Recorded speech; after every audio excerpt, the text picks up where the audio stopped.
शिव के मंदिर में जाओ, वहां जाने में तो कोई हर्जा नहीं है। वहां जो भक्त आते हैं उनको समझाओ, ये शिव बाबा जो तुम बोलते हो ये कब आए थे? है? इनको बाबा क्यों कहते हो? है? बाबा तो ग्रैंडफादर को कहा जाता है। ये ग्रैंडफादर कैसे हो गया?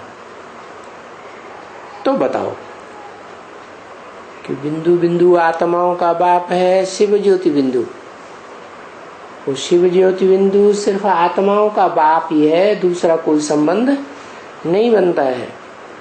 वो जब इस सृष्टि पर आते हैं और मुकर्रर रथ आदम में प्रवेश करते हैं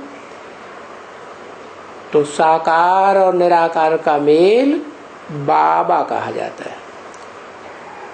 वो ही है सब बापों का बाप।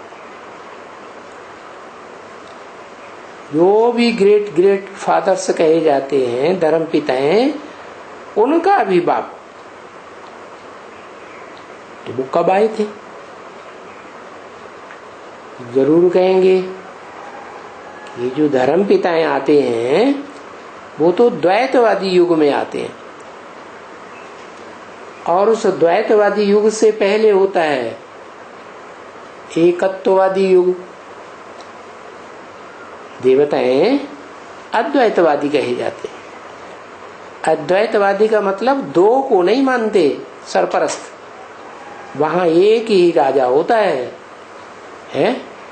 तो एक राजा के आर्डर पर सारा राज्य चलता है। और वो एक राजा बनाया किसने? एक बाप ने बनाया, जिसे कहते हैं ग्रेट ग्रेट ग्रैंडफादर। और वो कब आए थे? आए थे तो जो भी इस दुनिया में आते हैं, जन्म लेते हैं,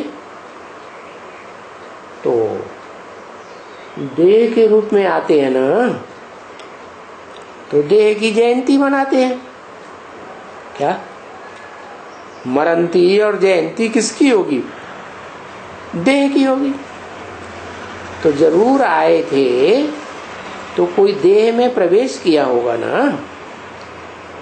जैसे धर्म पिताएं आते हैं तो कोई न कोई में प्रवेश करते हैं। क्यों प्रवेश करते हैं? दुनिया में जिनका भी जन्म बच्चों का होता है वो तो माता के गर्भ में प्रवेश करते हैं, फिर जन्म लेते हैं। ये धर्म पिताएं क्यों प्रवेश करते हैं? क्योंकि सोल वर्ल्ड से आते हैं, आत्मलोक से आते हैं। उसे कहते ही है सुप्रीम एबोर्ड, आत्माओं के बाप का घर। आत्माओं का बाप सिर्फ क्या है? सत्य है। तो जिस धाम में रहता है वो भी सत्य धाम कहा जाता है। और वहां से जो भी आत्मा इस सृष्टि रूपी रंगमंच पर आती है पार्ट बजाने के लिए, तो वो सब है कैसे आती है? गर्भ में प्रवेश नहीं कर सकती, क्योंकि गर्भ में तो दुख मिलता है, बंधन में आ जाते हैं। तो जो भी आत्माएं नई आएंगी वो दुख नहीं भोग सकती, इसलिए वो कोई न कोई में प्रवेश करती है। अब शिव बाबा कब आए? शिव बाबा भी तो आत्मलोक से आते हैं। आत्माओं के लोक से आते हैं। शिव बाबा आते हैं कब?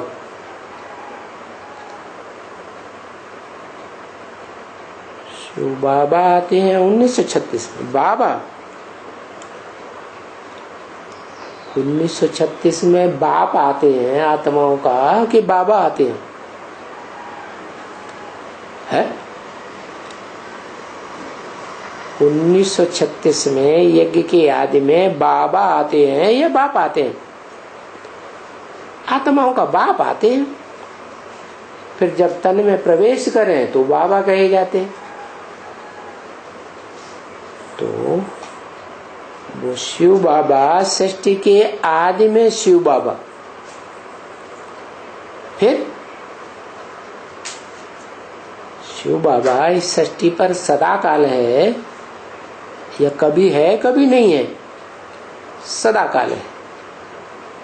तो सृष्टि के आदि में आए थे तो जयंती मनाते हैं, महाशिवरात्रि, क्या कृष्ण जयंती, राम जयंती, ऐसे ऐसे जैसे जयंती मनाई जाती है लोगों की, देवताओं की, ऐसे जयंती नहीं कहते हैं। क्या कहते हैं भक्ति मार्ग में? महाशिवरात्रि।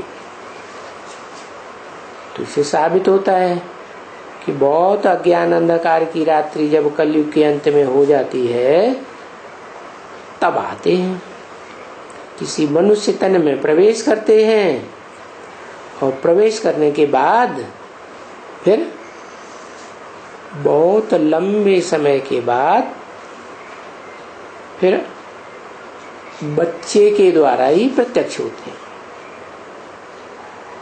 तो बाप और बच्चे का जन्म इकट्ठा हो जाता है। क्या कौन से बाप और बच्चे हैं जिनका नाम इकट्ठा कर दिया है? शिव और शंकर।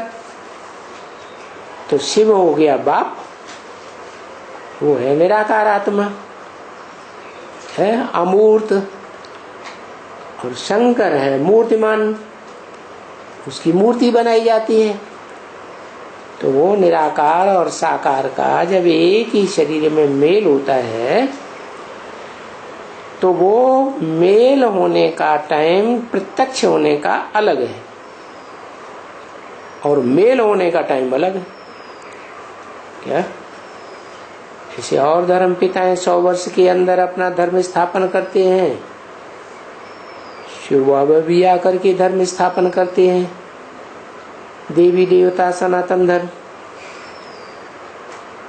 तो आदि में गुप्त रूप में रहते हैं या संसार में प्रत्यक्ष हो जाते हैं? है गुप्त रूप में रहते हैं।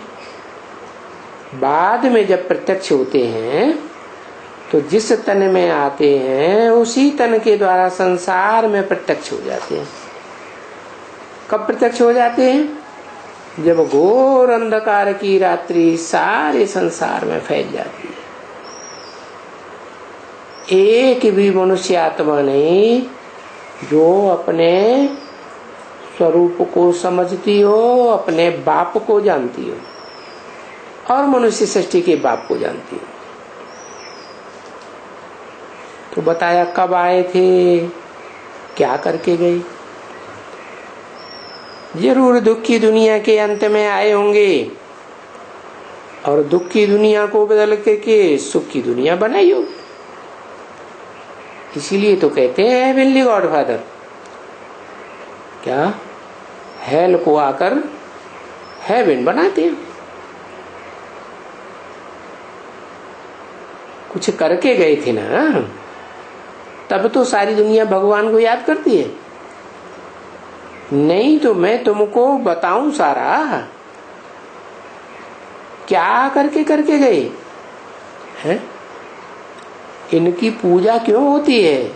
शिव के मंदिर में पूजा करते हैं ना, इनकी क्यों कहा? जिसकी पूजा करते हैं वो एक है या ज्यादा है? एक है।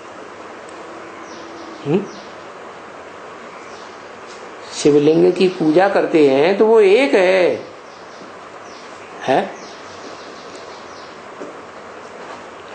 दो हैं। दो कौन कौन है? एक शरीरधारी और एक जो सदा बिंदु है, निराकार रहता है, कभी साकारी स्टेज में रहता ही नहीं। और वो प्रवेश करके जिसमें प्रवेश करता है उसके भी दो रूप मुकर्रर करके जाता है। आत्मा भी मुकर्रर इस सृष्टि में और शरीर भी इस शरीर में मुकर्रर रूप से रहता है। वो 5 तत्वों का बना हुआ शरीर उस आत्मा का इस षष्ठी रूपी रंगमंच पर कभी खलास नहीं होता। हाँ, एक चोला छोड़ दूसरा बदलते रहते हैं, बाकी शरीर तो जरूर रहता है।